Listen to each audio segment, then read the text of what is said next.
때가 이르매 예수께서 사도들과 함께 앉으사 이르시되 내가 고난을 받기 전에 너희와 함께 이 유월절 먹기를 원하였노라. 내가 너희에게 이르노니 이 유월절이 하나님의 나라에서 이루기까지 다시 먹지 아니라 하시고 이에 잔을 받으사 감사기도 하시고 이르시되 이것을 갖다가 너희끼리 나누라. 내가 너희에게 이르노니 내가 이제부터 하나님의 나라가 임할 때까지 포도나무에서 난 것을 다시 마시지 아니하리라 하시고 또 떡을 가져 감사기도 하시고 떼어 그들에게 주시며 이르시되 이것은 너희를 위하여 주는 내 몸이라. 너희가 이를 행하여 나를 기념하라 하시고 저녁 먹은 후에 잔도 그와 같이 하여 이르시되 이 잔은 내 피로 세우는 새 언약이니 곧 너희를 위하여 붓는 것이라. 이 말씀 가운데 오늘 성령께서 함께 하시기를 기원합니다. 오늘 시편 봉독을 윤 권사님이 얼마나 은혜롭게 해주시는지 제가 옆에서 들으면서 얼마나 은혜가 됐는지 모릅니다. 감사합니다. 그러면서 오늘 설교를 좀 안 해도 되지 않을까 하는 생각도 잠깐 했는데 감사합니다. 우리 주님께서 전하셨던 모든 말씀들 그리고 예수님이 살려주셨던 죽었다가 살아난 역사 38년 된 중풍병자를 일으키시는 것에서부터 시작해서 나병 환자에 이르기까지 만나시는 모든 병자들을 치유하고 고쳐주신 예수님의 모든 사역들 또 한 명이나 많은 군대나 귀신 들렸던 자들을 치유하셨던 주님의 모든 사역들 그런 우리 예수님의 모든 사역들을 전부 묶어서 한 단어로 표현하면 십자가입니다. 예수님의 3년 공생의 사역을 전부 압축하면 십자가라는 이 한 단어로 모아진다고 말씀드릴 수 있습니다. 십자가가 전부다 라고 말씀드릴 수 있죠. 복음서에서 예수님의 발자취를 더듬어 가다 보면 예수님이 이 땅에 오신 것 자체가 십자가를 지시기 위해서 오셨다라고 강조합니다. 예수님은 우리를 섬기시기 위해 오셨다라고 표현하는데 그 상징적으로 나타난 사건이 발을 씻겨주신 사건이고요. 보통 세족식이라고 말씀드리죠. 내가 너희를 섬긴 것 같이 너희도 서로 섬기라 이렇게 말씀하셨는데 우리 예수님께서 이 땅에 오셔서 우리를 섬기셨다라고 말할 때 예수님의 섬기심의 결정체가 십자가입니다. 예수님은 십자가를 통해서 우리를 사랑하셨고 십자가를 통해서 우리를 섬기셨고 십자가를 통해서 우리에게 새 생명을 주셨고 십자가를 통해서 우리에게 은혜와 복을 주셨습니다. 갈라디아서 말씀은 사도 바울이 성경 가운데 이 십자가를 가장 강하게 5번, 6번 강조해서 말씀을 하고 있는데요. 대표적인 표현이 이 말씀입니다. 나는 그리스도의 십자가 외에는 결코 자랑할 것이 없다. 오늘 첫 찬송 때도 바로 이 표현이 가사로 나오고 있습니다. 여러분은 자랑할 것이 무엇입니까? 여러분 무엇을 자랑하시고 사세요? 교회 오셔서 이런 자랑하시고 저런 자랑하시고 저도 옆에서 듣는데 어떤 분은 자랑하지 못해서 안달이 난 분들도 있는 걸 보고요. 여러분 살아가시면서 무엇을 자랑하시고 사십니까? 사도 바울의 표현은 이런 것이잖아요. 나는 십자가 외에는 자랑하지 않겠다. 곧 십자가만이 나의 능력이기 때문이다. 십자가만이 나의 자랑이요, 인생이요, 내 꿈이요, 소망이요, 목적이요, 힘이요, 능력이다. 이렇게 고백했고요. 그리고 내게는 주님의 십자가, 고난의 흔적이 새겨져 있는데 나는 주님의 십자가로 인하여 고난받고 맞고 찢기고 상했던 몸의 흔적들이 너무나도 많다. 그리고 그것이 나의 자랑이다. 여러분 매 맞고 찢어진 것이 뭐 자랑이겠습니까? 그러나 사도 바울은 그것이 나의 자랑이다 라고 표현합니다. 고린도후서 11장에 보면 25절 26절 말씀에 사도 바울이 받았던 고난을 기록하고 있습니다. 3번 태장으로 맞고 1번 돌로 맞고 3번 파선하고 일주야를 깊은 바다에서 지내고. 여러분 3번 파선했다라는 게 뭐예요? 타고 갔던 배가 부서졌다라는 거잖아요. 그 망망대해에서 배가 파손하면 어떻게 살아남을 거예요? 일주야를 깊은 바다에서 지냈다라는 말은 무슨 표현이죠? 여러분 예전에 이 고대 시대잖아요. 2000년 전에 배를 타고 가다가 폭풍우가 왔어요. 폭풍우가 오는데 배가 요동을 치고요. 하늘은 깜깜한 상태로 이 폭풍 속에서 일주야를 보내는 거예요. 아무것도 먹지 못하고 아무것도 자지 못하고 아무 일도 하지 못한 채로 그저 배만 붙들고 일주야를 지내는 거예요. 살지 죽을지도 모르는 거고요. 이 말은 곧 죽기 바로 직전까지 간 날이 하루 이틀이 아니다라는 표현이잖아요. 돌로 맞았습니다. 온몸이 상처투성이라고 보면 됩니다. 그러면서 사도 바울이 나는 십자가 때문에 몸에 예수 그리스도의 고난의 흔적을 아로 새기고 사는 사람이다. 이렇게 말합니다. 사도 바울은 자기 인생 전부를 다 이 십자가와 붙들고 산 사람입니다. 사순절이고요. 오늘 6째 주일, 이제 고난주간이 내일부터 시작이 되는데 말씀 묵상하면서 십자가의 은혜가 새삼 가슴에 놀랍게 밀려옵니다. 그리고 하나님 앞에 이런 기도를 드리게 됩니다.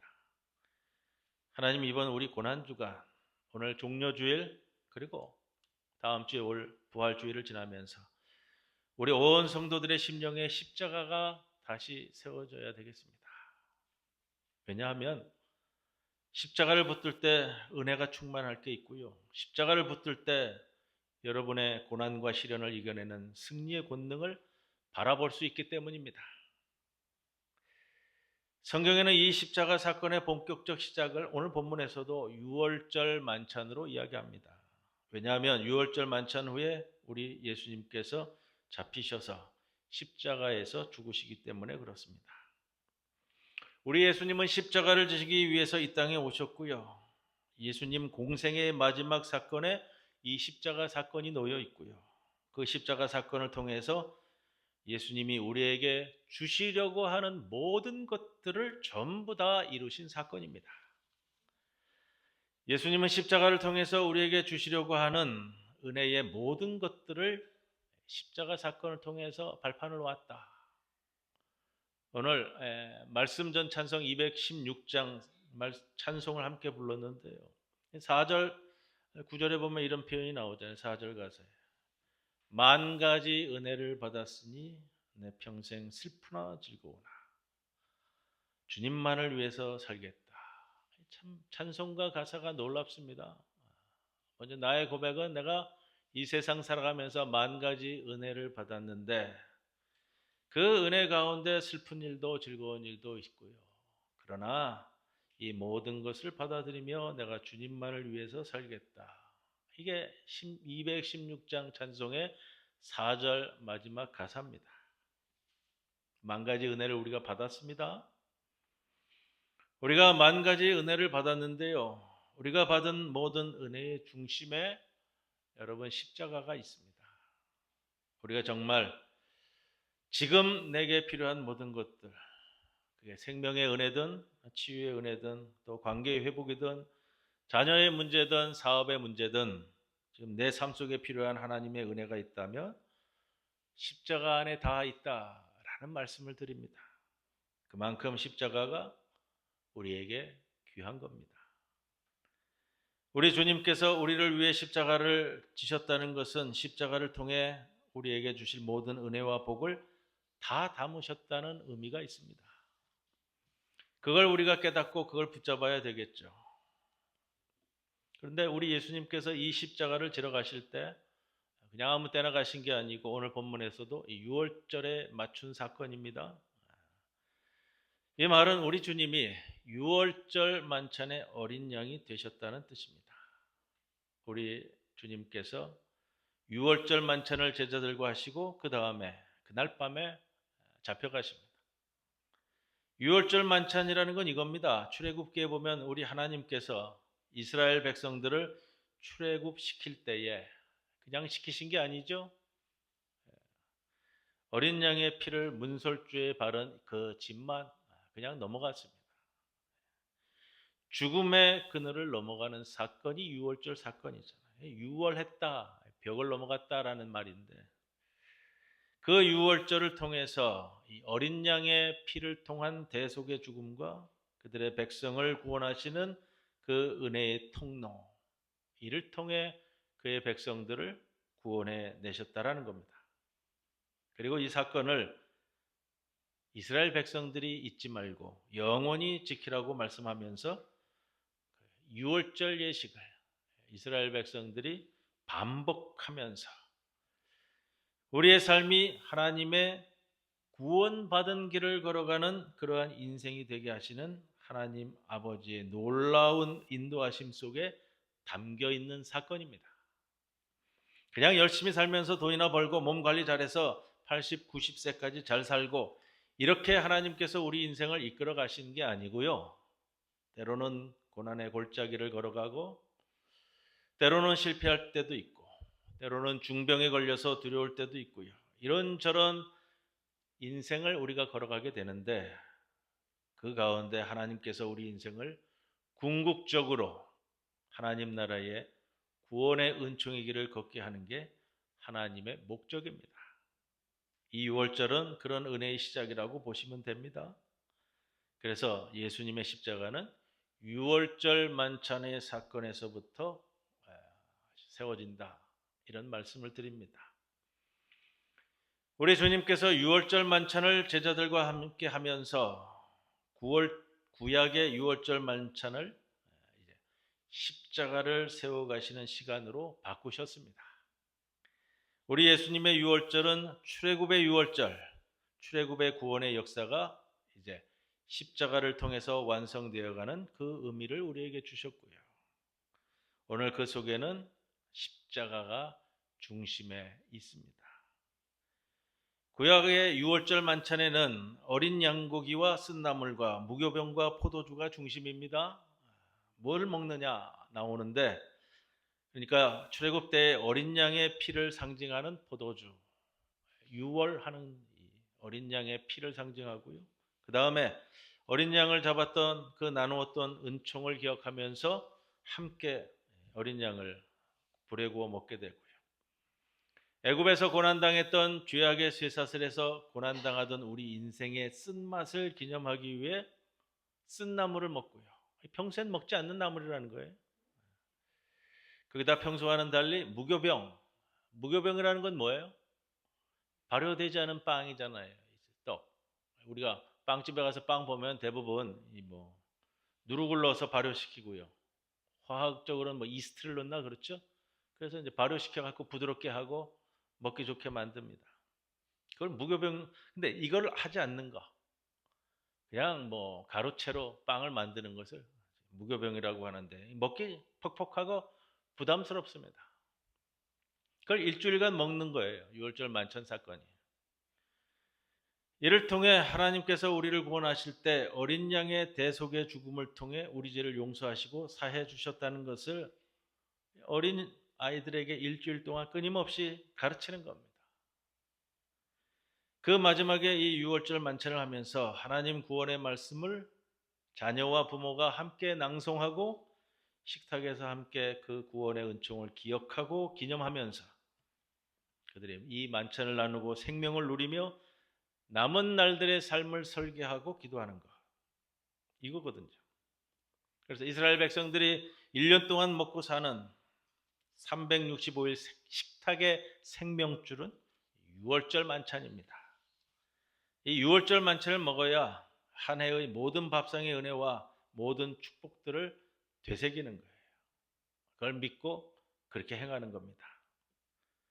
그것이 유월절 만찬이고 예수님 베푸신 최후의 만찬이 그런 의미로 연결되어지는 겁니다. 그 만찬의 자리에서 말씀하신 것, 떡을 주면서 이 떡은 너희를 위해 주는 내 몸이다. 제자들이 들었을 때는 참 기절초풍할 일이죠. 예수님 당신이 자기 몸을 떼어서 주신다는 게 이게 말이 될까요? 그리고 잔을 부어주시면서 주님께서 이것은 너희를 위하여 흘리는 내 언약의 피다, 이렇게 말씀하셨습니다. 그러니까 우리 예수님께서 거행하신 이 유월절 만찬은 십자가를 앞두고 십자가를 지시기 전에 십자가를 바라보며 십자가를 통해서 너희와 내가 내 몸과 피로 다시 하나가 되고 너희와 내가 다시 구원의 생명으로 하나가 되고 하나님 나라에서 다시 하나가 되는 은총을 그들에게 보여주신 사건입니다. 유월절 예수님께서 행하신 십자가 만찬의 초점을 한마디로 요약한다면 하나됨입니다. 하나됨. 어떻게 하나 되는 걸까요? 세 가지로 말씀드리면, 첫째는 주님의 죽으심과 우리가 하나 되는 겁니다. 두 번째는 앞으로 주의 부활하심과 우리가 하나가 되는 겁니다. 그리고 셋째, 그리스도 안에서 우리 모든 성도가 하나로 연합하는 것. 이게 이 만찬의 핵심입니다. 그래서 영어로는 성찬이라는 표현은 홀리 커뮤니언이라고 합니다. 거룩하게 함께 하나가 되는 것, 이런 뜻을 가지고 있습니다. 하나라는 말입니다. 주님과 내가 하나가 되는 거죠. 우리 예수님께서 내 몸이다, 내 피다, 그렇게 말씀하신 것은 성만찬을 통해 예수의 십자가의 죽으심과 우리가 하나가 되는 겁니다. 예수님이 나를 위해서 죽으신 그 죽으심 속에 예수님의 살과 피가 내 생명의 새로운 시작이 되는 것을 우리에게 그렇게 강조하고 있습니다. 고린도전서 15장에 보면 우리 예수님의 부활을 잠자는 자들의 첫 열매가 되셨다 합니다. 그리고 그리스도 예수 안에서 우리도 다 부활하게 될 것을 강조하고 있습니다. 예수님의 부활이 연결되어져서 나의 부활과 이어진다는 겁니다. 그래서 우리는 말씀의 성체를 통해 주님의 십자가 죽으심뿐만 아니라 주님의 부활하심과도 함께 하나 되어 연합되어 있다는 사실을 꼭 기억하셔야 됩니다. 그래서 죽음을 두려워하지 않고 죽음을 이기는 성도가 되셔야 되는 겁니다. 사도 바울이 갈라디아서 2장에서 이렇게 표현하고 있습니다. 내가 그리스도와 함께 십자가에 못 박혔나니. 여러분, 사도 바울은 십자가 근처도 안 갔던 사람입니다. 실제로 예수님을 만난 적이 없습니다. 그러나 부활하신 예수님을 만나고 난 뒤에 내가 그리스도와 함께 십자가에 못 박혔나니, 이제 내가 사는 것은 믿음 안에서 그리스도를 위해서 사는 삶으로 그리스도가 내 안에 살아계시고 내가 그리스도를 위해서 사는 삶을 다시 산다고 그렇게 강조하고 있습니다. 그리스도 안에서 죽고 그리스도와 함께 다시 사는 것, 이게 우리가 고난주간 한 주간 묵상할, 성찰할 굉장히 중요한 메시지입니다. 우리의 과거는, 죄인된 나의 과거는 이제 그리스도 예수 안에서 다 죽었다고 기억하시고 그렇게 깨달으시고 주님 십자가의 은총을 거쳐 주님 부활의 영광의 은총이 내 인생에, 여러분, 내 인생이 그것으로 인해 다시 살게 되는 인생임을 잊지 마시기 바랍니다. 우리 온 성도들이 이 은혜를 기억하면서 이번 한 주간 십자가와 더불어 다음 주일에 부활의 동산에 오르시는 우리 온 성도들이 모두가 되시기를 우리 주님의 이름으로 간절히 축원을 드립니다. 고마우신 아버지 하나님, 우리를 다시 살리시기 위하여 십자가에 오르신 그 걸음을 기억하게 하여 주옵소서. 십자가만을 자랑할 수 있는 주의 성도들 되게 하시고 주의 십자가만이 나의 능력됨을 인정하고 받아들이고 그 십자가를 붙들고 살아가는 우리 백성들 되게 하옵소서. 이제 내일부터 한 주간 고난 주간을 맞습니다. 주님의 발자취를 더듬어가면서 우리의 삶의 발자취도 더듬어가고 십자가만이 나의 삶의 중심인 것을 살펴볼 수 있도록 인도해 주옵소서. 예수님의 이름으로 기도드리옵나이다. 아멘.